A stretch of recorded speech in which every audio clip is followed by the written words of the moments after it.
ఈ వీడియోలో మనం ఫ్యూచర్ కంటిన్యూస్ టెన్స్ని ఎక్కడ ఏ సందర్భంలో ఉపయోగించాలనే దాని గురించి తెలుసుకుందాము. భవిష్యత్తులో ఒక నిర్దిష్ట సమయమునకు జరుగుతూ ఉన్న పనులను తెలియచేయడానికి ఫ్యూచర్ కంటిన్యూస్ టెన్స్ను వాడి చెప్పవలను. దీని యొక్క structure subject plus will be or shall be plus V4 అంటే బేస్ ఫామ్ ఆఫ్ ద వెర్బ్కి ఇంగ్ ఫామ్ చేరిస్తే V4 వస్తుందన్నమాట. Plus object plus other words. ఇక్కడ ఐ వి అనేవి సబ్జెక్ట్స్గా వచ్చినప్పుడు షల్ బి అనే హెల్పింగ్ వెర్బ్ను ఉపయోగించాలి. You they he she it అనేవి సబ్జెక్టుగా వచ్చినప్పుడు విల్ బి అనే హెల్పింగ్ వెర్బ్ను ఉపయోగించి మనం సెంటెన్స్ చెప్పాలన్నమాట. కొన్ని ఎగ్జాంపుల్స్ చూద్దాము. I shall be working at 9 AM tomorrow. అయితే నేను రేపు ఉదయం 9 గంటలకు వర్క్ చేస్తూ ఉంటాను. We shall be studying in Hyderabad at this time next year.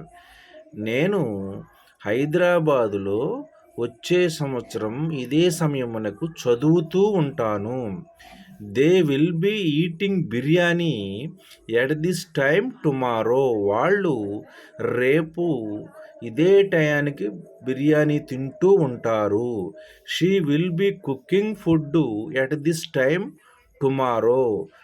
ఆవిడ రేపు ఇదే టయానికి వంట చేస్తూ ఉంటుంది.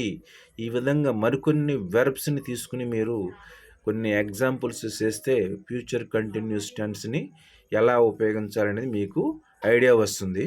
కీవర్డ్స్ వచ్చేసేసి at this time tomorrow, at this time next week, at this time next month, at this time next year, at this time next Friday.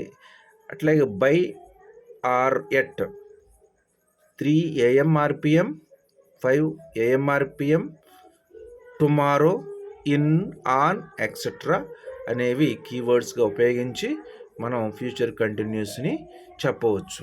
మరొకసారి ఈ ఫ్యూచర్ కంటిన్యూస్ టెన్స్ని ఎక్కడ ఎలా ఉపయోగించాలని చెప్పుకుంటే, భవిష్యత్తులో ఒక నిర్దిష్ట సమయమునకు జరుగుతూ ఉన్న పనులను తెలియచేయుటకు ఫ్యూచర్ కంటిన్యూస్ టెన్స్ను వాడి చెప్పవలను. Thank you for watching this video.